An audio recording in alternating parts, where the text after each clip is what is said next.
Welcome to Adeptus On-Air, the show where we examine how individuals and companies make decisions that drive their business and personal success. Each week, we connect with notable professionals who pull back the curtain on the industries that Adeptus has been on the cutting edge of for the last 30 years, including music, sports, and entertainment, as well as new emerging markets.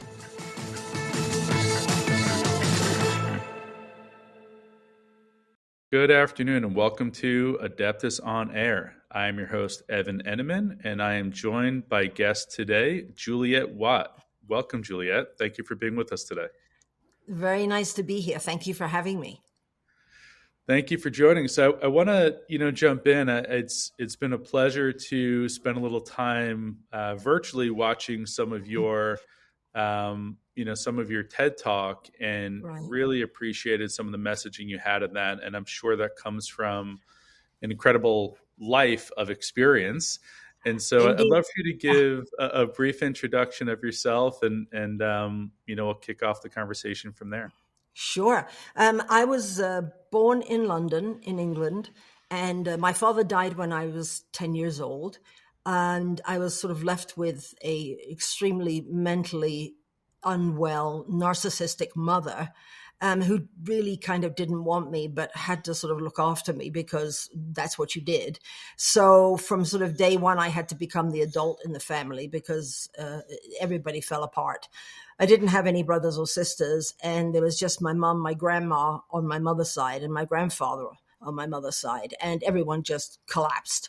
Because it was the 60s, so it was very difficult in those days. If a woman my mother was 40 something years old, 42, I think it was.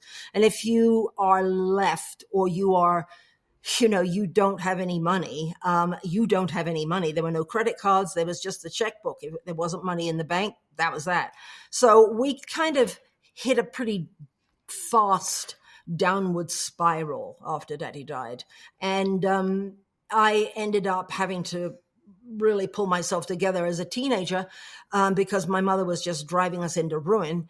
And she was attached to me. It was her life went through me. Her life became my life. And that's where really compassion fatigue comes in. You basically give up yourself to become someone else for someone else, to become the person that the other person wants you to be, even though it's not you. And in that process, you lose who you are completely. Your focus is on one thing, and it was on my mother. I was a kid. I was a child, and then I was a teenager. What did I know? And in those days in England, as I said, in the 60s, there was nowhere to go for help. You didn't talk to anybody. It just wasn't done. It was a British thing. So by the time I was 16, they were right about ready to throw us out of our little apartment that we were in. So I decided I would go and work at the Playboy Club, being the highest paid job in London. But I was underage by a year. So my mother, she used to deal with crisis really well. She was one of those people that thrived in high crisis. It was sort of almost like a drug to her. So she doctored my birth certificate. So I looked a year older, altered it a little bit. And I got the job at the Playboy Club. And it went from there. That's why I wrote a book, because it was really important that I get this down, because I think there may be other people in that same situation with a parent. And it's pretty devastating because it does harm you for your entire life. And you don't realize that when it's happening. Hmm. So you're a writer, an author, you're a Yes. public speaker. Yes. You've sort of had this experience writing for, I guess, U.S. television, right? For ABC. Yes, I wrote soap operas. Yes. Okay. Yeah. And it sounds like there's going to be some interesting conversation around that. So you've had this life. It informed this work that you do now, and this understanding of compassion fatigue, and now you're building a lot of the sort of the way that you're helping others through that lens, that personal experience. Yes.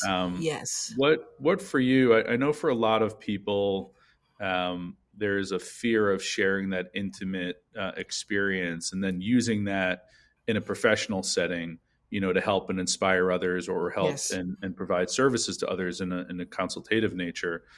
What allowed you to sort of break through that, or did you ever have that fear of sharing that No. story publicly? I didn't have a fear of it at all. I don't have a fear of public speaking because basically my whole life is show business. I mean, I was a cabaret singer for 20 years, so I'm very comfortable in front of an audience. It was a little weird to go out there and talk for 12 minutes of something I memorized. Not just go out there, the band starts playing and off we go, Sure. So, but no, I have no fear about that. I actually almost feel a sense of purpose and almost duty that I have experienced these things that I absolutely know beyond a shadow of a doubt millions, in fact, other people are going through. And we've become such an insular society. We're just all in our phone, in our computer, in our texting. Nobody talks to each other anymore. You know what I'm saying? So basically, I have experienced this. It was extremely painful. In the book, there's some other experiences that I had that I willingly talked about because I wanted people to feel they weren't alone, that, somebody would go, oh, and I got quite a few coaching clients from the TED saying, oh my God, I listened to that. Oh my God, it's me. Now that is service. I would like to be of service. And that is why I talk about things that nobody else talks about, because I do feel, that when you're in service to people to help them, there's honestly nothing better. Yeah. I know that sounds a little cheesy, but do you know what I mean? It's when you give, when you give rather than receive, it's such a better feeling. Yeah, and it kind of goes to one of the challenges of that compassion and empathy, because then you're generally enjoy that act more and you want to do more of it, and then you get caught in a cycle potentially. But ultimately, if the other person is benefiting in sort of connection with why they're receiving and the value of that and the appreciation of it, they're in gratitude for it. Absolutely. It's a much more rewarding and virtuous cycle. cycle. It is.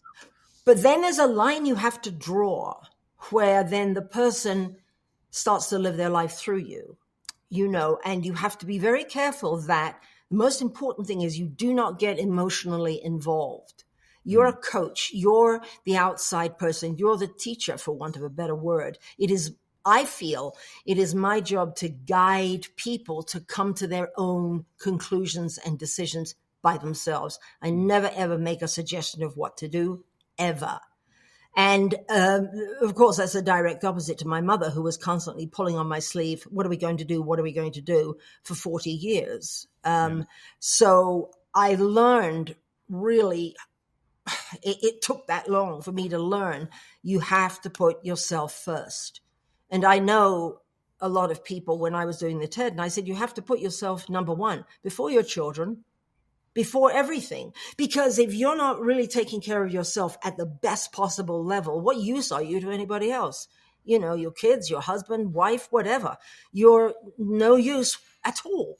So people get a little funny about that, putting yourself first. It's like that dreaded word selfish comes up. There's actually nothing wrong with being selfish, providing you're doing it for the right cause, So it's interesting these days because, as I said, we are in an insular world of nobody talking to anybody, and suicide rates are up and mental health has gone through the roof, why? Because there become a lot of unfortunate reasons why you're right. We tend to try and avoid the reality of them, but it is interesting the juxtaposition of, as being a coach and not getting too involved and sort of understanding that the goal of that giving and the caregiving, and ultimately there is a point at which it goes too far and takes a lot more than it ever gives. And that boundary that you have to learn. Sometimes it's learned through life experience. Sometimes maybe you can learn to set boundaries because you've seen someone else's experience. Yes. But it becomes a very clear delineation for you, and helping other people understand what that boundary is really important for them in two ways. Personally, right? How are you going to show up for your your spouse, your children, your parents, whoever it may be, but also Absolutely. professionally. How are you going to show up in the workplace? How are you going to set Yes. boundaries in that environment if the environment is good, bad, and different? Can you talk about that similarity Right. between the two? Yes, absolutely. And I'm glad you brought that up, actually, because I did do a couple of speaking engagements for corporations, which were basically suits. Everybody in a corporation that had nothing to do with show business or anything, at all. And they were experiencing compassion fatigue without actually knowing it, Evan. They had no idea why they felt like crap. And that was because all they were doing was giving to the company, giving for the good of the company. Well, I'm going to stay till 7:00 tonight because I have to get this done. And if I don't get this done, and if I don't have a peak performance, well, this guy might stay later than me and I might get fired. And there's this constant fear of losing your job that you go further and further and further. And in the end, you're a mess. Because you then get home and you have to be a mother or a father and you have to do all those things, look after the kids, and be a spouse. Then you go back to the office again and you're buried. You don't take a lunch break. You eat at your desk. I mean, all these things pile one on top of the other, and your coworkers around you are kind of in a similar situation, trying to do the best, and then you've got the boss who has turned into a sort of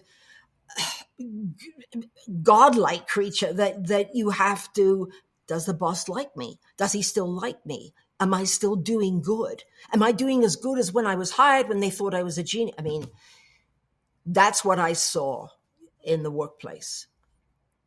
Does that make sense? Entirely, almost all too well. And I think people do get caught up in the cycle of validation. And that's why I think it's interesting where we talk about trying to separate personal life and work life. And while you're still a single individual, you can't really separate who you are as much as you believe you can, because that need for validation externally in the workplace is a similar need for validation externally in your personal life. In a slightly different way. Yes, you have this need at work for significance, to be significant. At home, you also want to be significant as either, whichever spouse you are, and mom or dad, or just mom. And it starts to really cloud because you need significance at work. You also would like some certainty. You want to know you're going to keep your job. All right. That really isn't, because human beings, when they have uncertainty, they do not function well at all. And at home, you want to be looked at, seen, and heard. You want your kids to love you. You want your spouse to love you. It's a lot of work, all of this, because we don't trust letting the process go. We don't trust letting life take care of everything, because it's going to. And let's face it, you're going to die eventually. Why not have a good time on your way there? I know that both in work and in personal lives. Yeah, absolutely. Totally. Yeah. So knowing that and thinking about it from the lens of, again, just this organizational lens, we'll come back to the personal side of this as well. But when you have that leadership team who is not understanding that the entire organization is suffering from these different things and trying to be significant, but not knowing how, and not feeling secure in different ways, and questioning one thing or another. What's a piece of advice you can give to that leadership team to evaluate what's going on differently than what they've always done in the past, which may not be in the best interest of the organization? That's a tricky one, because first of all, you always want to be yourself. You never want to try and be somebody that you're not. You always want to be able to appreciate your own qualifications and not try and do something that you don't know really how to do, but you're going to wing it because, well, they expect you to do it. Saying no is not a terrible thing, and you want to be able to do what you do well. And if you start taking on a lot of stuff for the good of the company, you're going to get in a bit of a mud pile, but you're now surrounded by everybody else who's trying to do the same thing. And all you have now is a mess. So I think to focus, why did I come to this company in the first place? What was my joy here?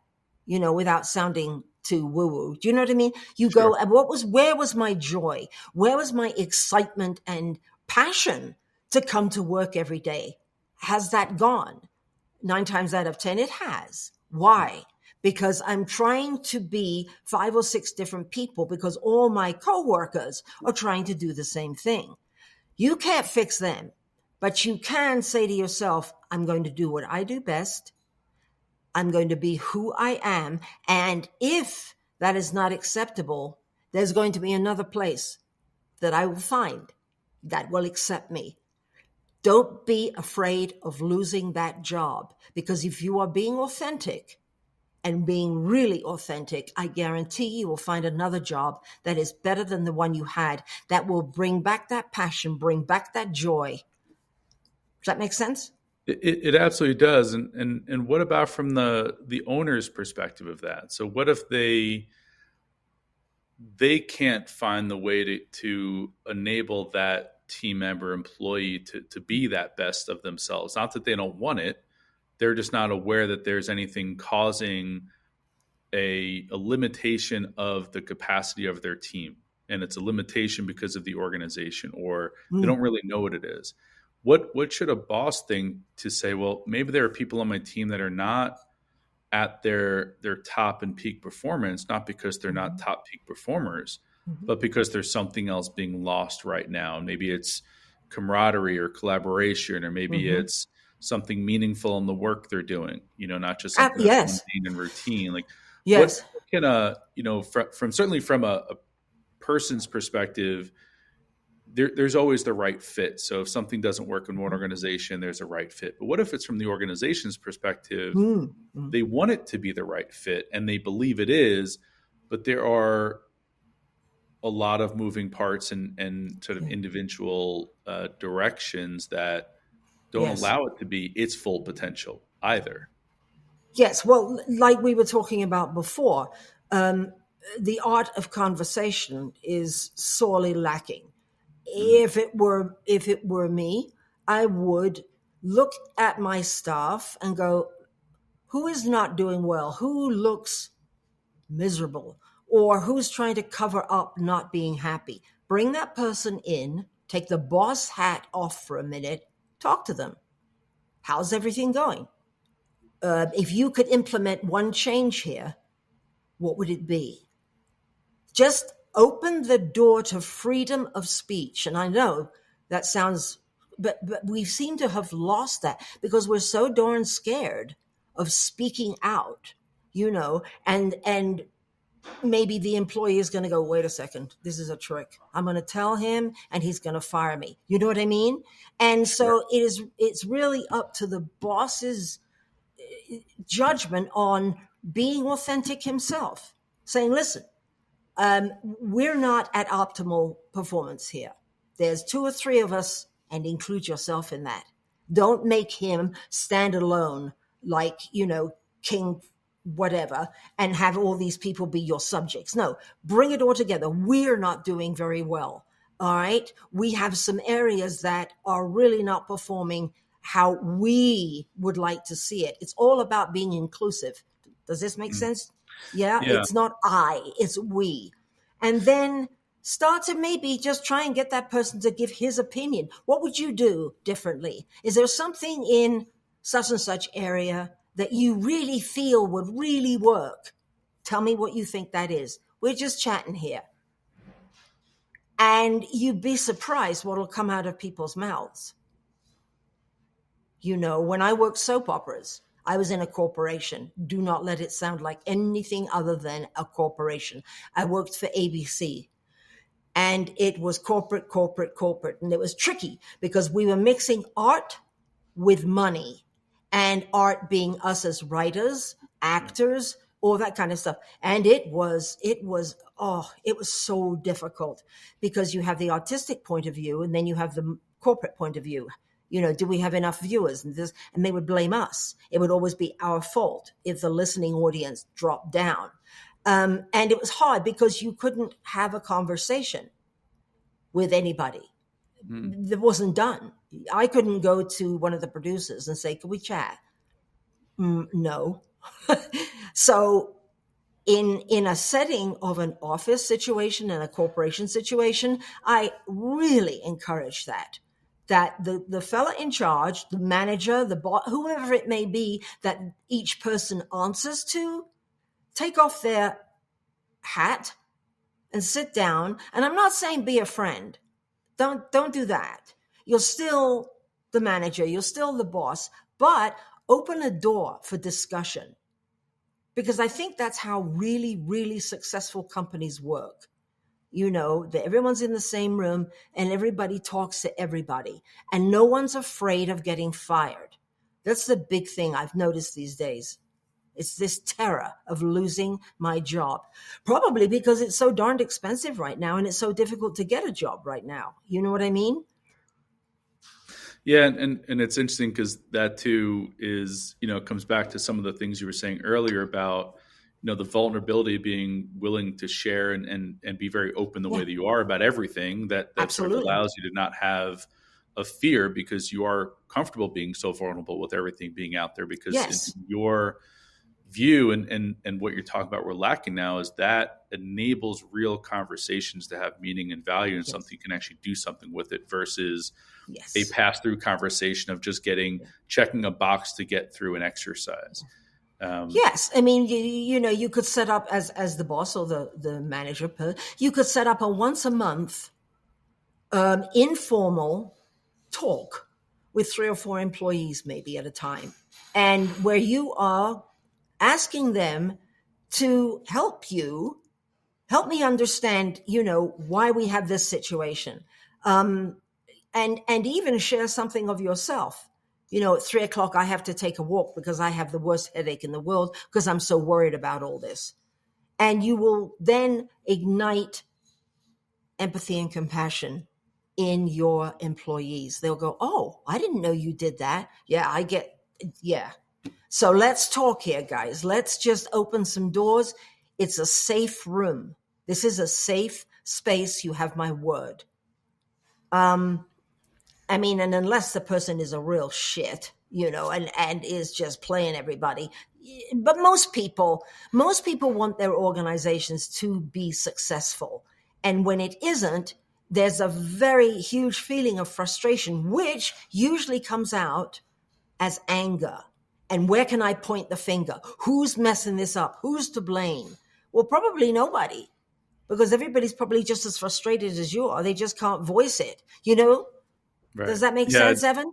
It does, because most people don't foster that open environment for conversation when things get a little bit difficult. So therefore it gets really difficult at some point. And, and I grew up in the East Coast of the US in New York. So it's, it's very much closeted conversation. You don't really tell people about things. So things get very boiling at some points. Whereas now I live on the West Coast in a more free-flowing environment and entertainment and media and all these different areas. And it's much more natural and more of a flowing conversation. And you're generally more vulnerable about those types of things. And it's also very freeing. It's so it's so interesting you say that, because I lived in Manhattan for 18 years. That's where I wrote, the soap operas were New York based, but I lived there, that long. And it was from when did I move there? I moved there in 1980. I moved there, 79, 80. Oh my God, it was fabulous. Absolutely fabulous. And the New York of what I call Serpico days was great. 42nd Street was seedy. It was all good. You could get an apartment for $300 a month.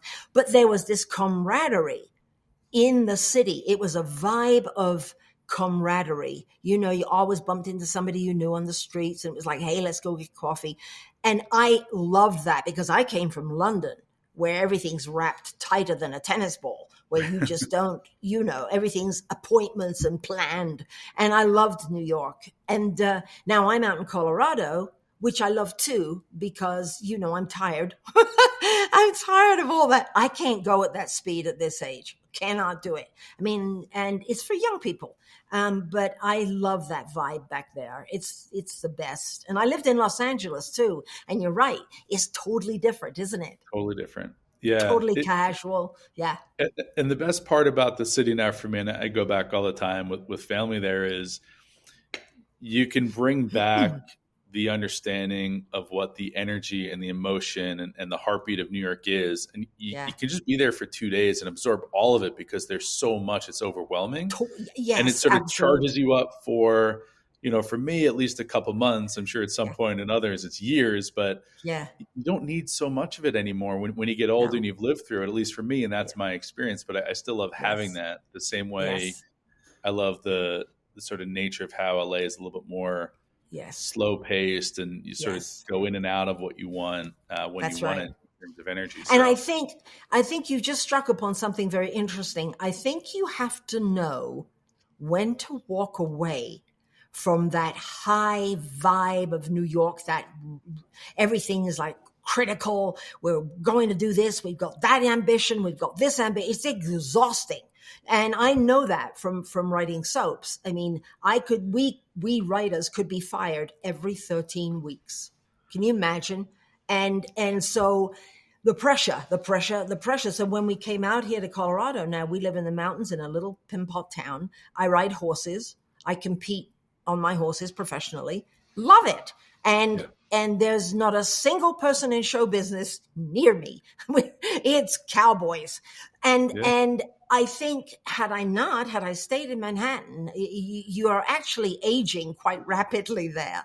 You know oh what I'm yeah, saying? oh And yes, corporations and businesses there, agencies, show business agencies. Oh my gosh, the pressure to be the best, to be number one, to get that, it, I think you have to know when to walk away for your own health. And it's very hard. It's like giving up drugs, it I is. would It's very hard. imagine. Right? Yeah, because Right. It's like, you're always, to your point, you're trying to keep moving forward and progress, and oh yeah. whatever that success sort of Yeah. metric is for you, you're trying to chase it and chase it and chase it. And I was elevating Yeah. it. Yeah. And yeah, it becomes that race that you never can Oh, end. It won't ever finish, and it just keeps no. taking more and more. But it's interesting too. I mean, the fun of it all is having these different experiences, and you've had a lot Yes. of different experiences in your life that have helped you Yes. do this. And obviously writing Yes. soap operas in the 80s, the heyday of soap operas, like this is Totally. when they were coming to life, Yeah. and being part of that generation. Something Right. that you've worked on more recently is your book, In Mm-hmm. Between the Magic. Let me just read it. My Life from the Playboy Club to Beirut and Beyond. So Mm-hmm. that's a broad range of Mm. maybe coverage in the Playboy Club and Beirut and Beyond. So tell me about the process for you of writing a book, and congratulations on this one. Oh, Tell me a little thank bit more you. about it. I want, well, to be very, very honest, originally I didn't really want to write it because I was concerned that people would read it and not believe a word. Because Mm, when I think back over my life, it is somewhat extraordinary. And I wasn't aware of it at the time. I was in survival mode. I had a mentally deranged mother that I had to keep us alive. That's what I had to do. And in order to do that, it took everything I had. But there was a small side of me, and I think it's my dad, because my dad was Turkish, mm. and he was wonderful and tough, and I knew there was something I had to kind of keep for myself, that I had to do for myself. So we moved to Istanbul. We moved back to Istanbul because we finally did get thrown out onto the street. And mother decided we were going to drive this really bad car all the way back there. And there was all sorts of adventures on the way, which is in the book. And and living in Istanbul was it was ridiculously different. And I had the opportunity to go to Beirut, Mm. and I jumped at it. I mean, I was 22, and what do you know at 22? Nothing. You're clueless, which You is think you good. know everything. You think you know Oh, everything about everything. for Yeah. sure. I knew everything. And I had very little money. Mother had gone back to see her mother in London, and I was by myself in this super creepy apartment, super creepy landlord. And so my friend said, "Hey, listen, Go to Beirut. And I knew I had a couple of girlfriends that were working there in the nightclubs and everything. Now, I don't know if you know much about Beirut back in the 70s.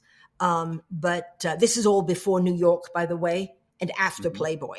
So Okay. I went to Beirut in 71, and which is just before the real war started. It started as a civil war. And it's very interesting, Evan, this that is going on right now in Israel is a byproduct of that. That's when it started, and it's just rolled down the hill to become what it is now.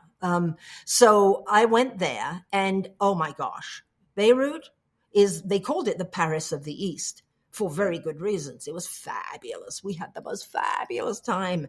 And, it was a little Sodom and Gomorrah kind of thing. You just knew that this possibly couldn't last. And it didn't. And war came fast. The Palestinians that lived there, just to give you a quick brief, the Palestinians that lived there were actually refugees, and they lived in ghettos. When Palestine became Israel, they were kicked out. They went to all different countries, and Beirut allowed them in as guests. A man by the name of Yasser Arafat was leading the Palestinians at that time. And he decided, because Lebanon borders Israel and Syria, it's in a very strategic place, he thought it'd be a jolly good idea to get some Russian-made weapons and fire shots over into Israel, like mortars, and kill people so they could get their country back. Well, that didn't work so good, because the Israeli army is unbelievably fantastic. And they got in their airplanes and they came to Beirut, and they annihilated thousands of Palestinians. Then, of course, you see the Palestinians are Muslim. Beirut, Lebanon was part Christian, part Muslim at that time.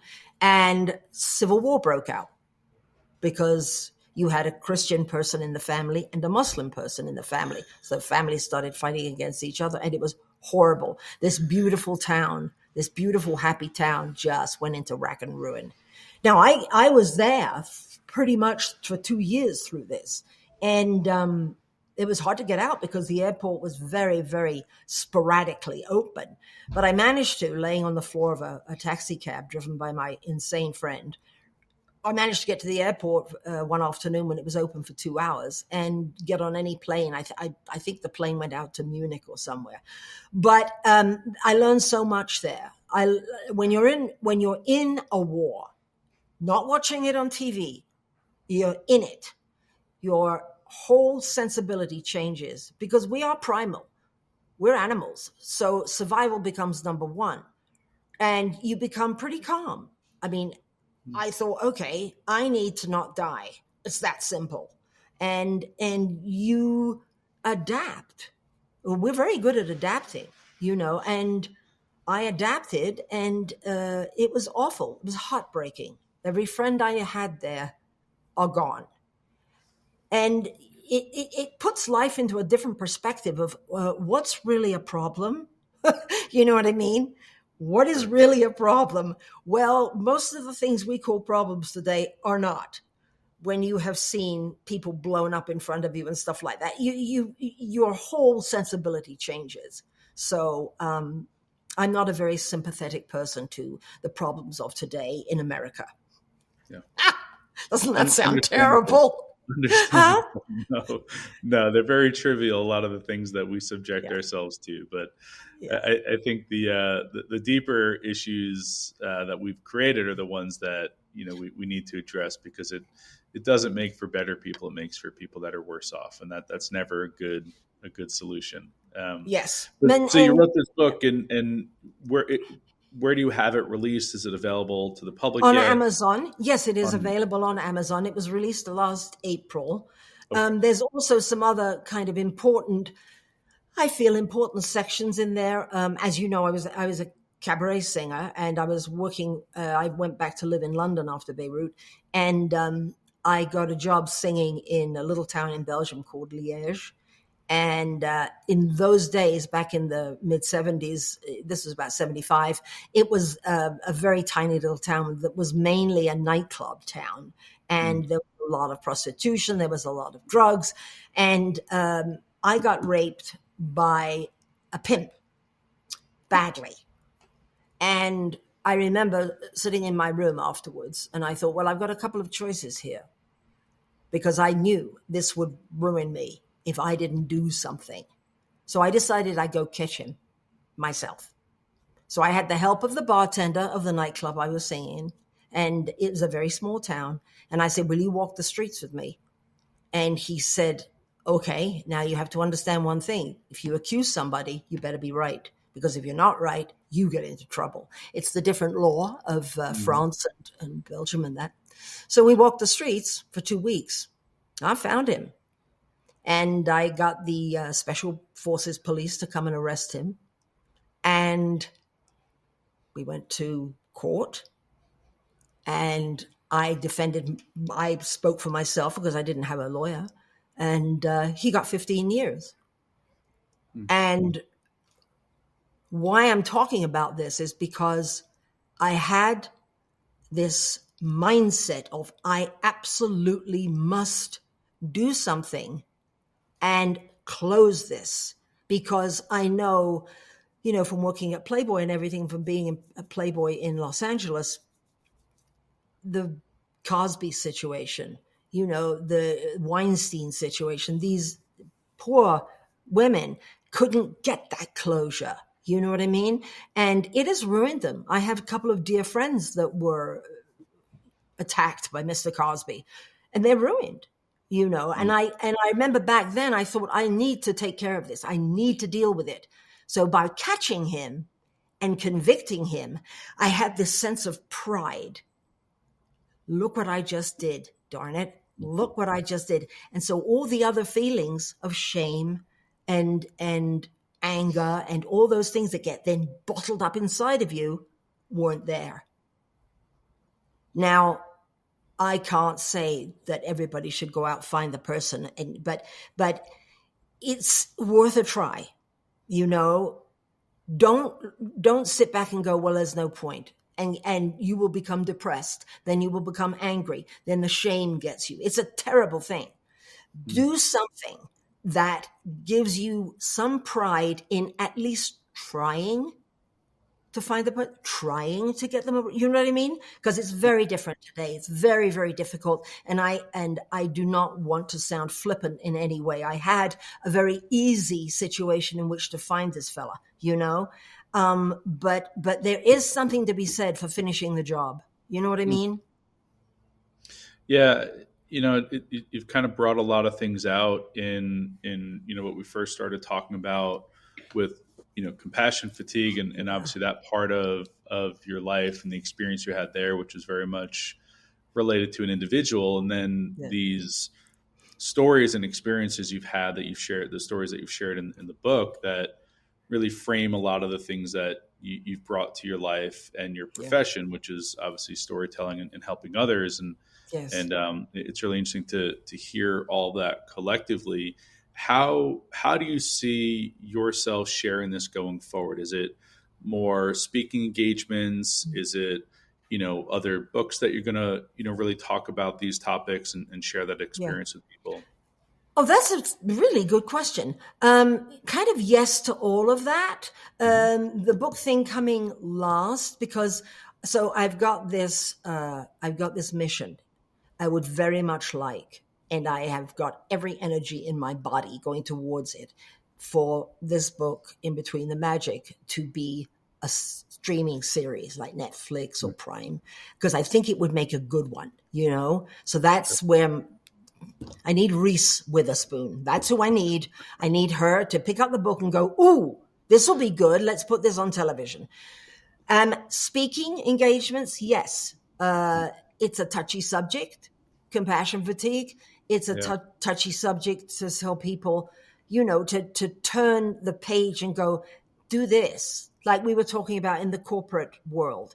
There is so much fear now in everybody to turn and do 180. Coaching one-on-one, which I usually do over Zoom, which is super helpful. That I have found is extremely productive, because you're one-on-one with a person and they can argue with you, and it's wonderful because you just guide them down the path of, well, what do you think if you tried that? Mm-hmm. What would happen if? So speaking engagements, you have a larger arena, a larger theater in which to say, okay, then you start getting into, okay, how many people have a mother or a father that they are looking after at home, and that's taking 80% of their energy, and they have to come to work here in this office and produce. How many people? So you start to feel and read your room and read your audience. Some people won't speak. They won't say a word, which all comes from a basis of fear. So I think that is, when you face fear head on. I mean, a bomb dropped right beside me in Lebanon. Obviously, it wasn't my day to die. And again, I'm not being flippant about that. But you have to face fear. If you keep hiding from it, you're going to go nowhere. And you're going to get to be a senior citizen and regret so many things. My mother did. My mother was just one big bag of regret and a what if. I'm never going to become that person. And everybody has the ability not to become that person. Even if the dreams you have or the thoughts you have sound a bit wacky, this country supports wackiness, which is so brilliant, which is why I live here, because you can't be wacky in England. It's all that aristocracy, blah, blah, blah, blah, blah. Here, you can do just crazy things. You can say to somebody, listen, I've got this idea. I want to fly an airplane. And they go, cool. So I learned to fly an airplane.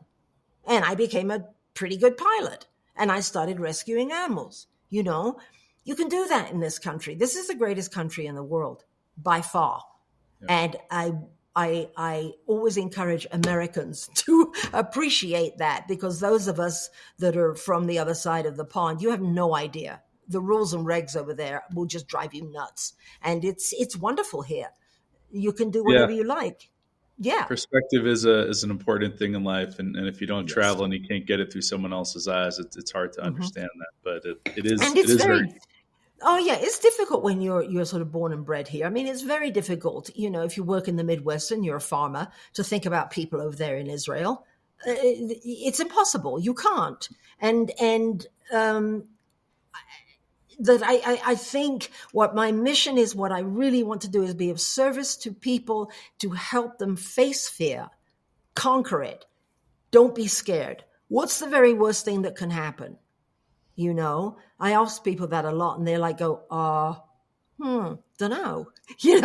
because I haven't actually thought about that. They just thought about the moment. And that's right. They think about the feeling, the emotion of it, not what actually would happen if you didn't have it. And you were confident enough to share that, or vulnerable enough to share it, whichever way it would be.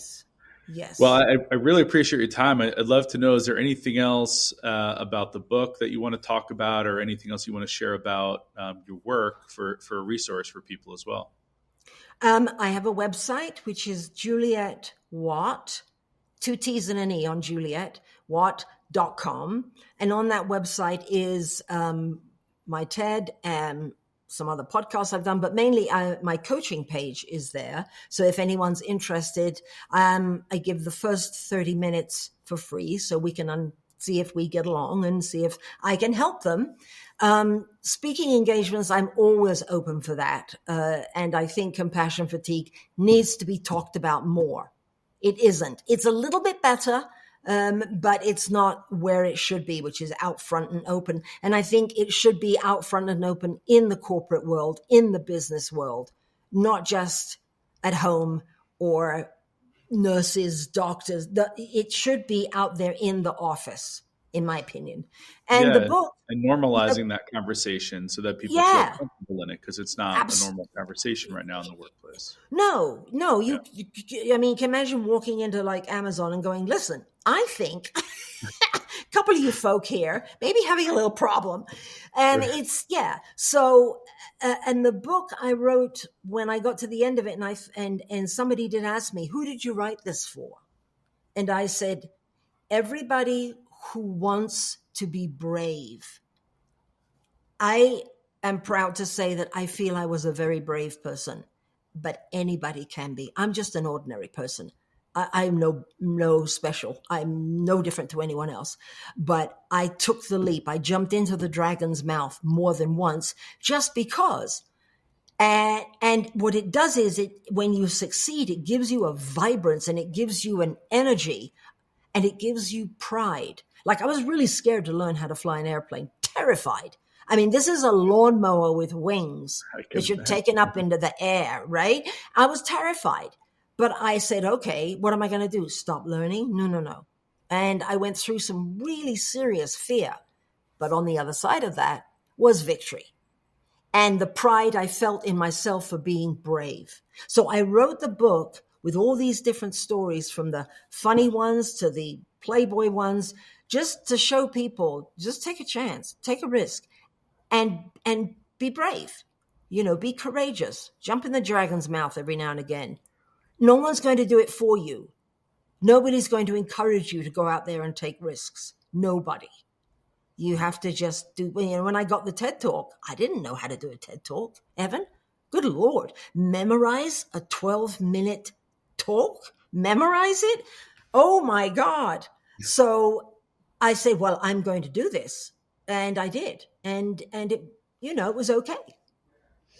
It was more than just okay. It was a great talk. Thank you. And it was very natural. And whether it was memorized or from the heart, it felt very much the same. So I want to thank you for your time today, and everyone, just so they know, JulietteWatt.com, and we'll include that in the show notes for you as well.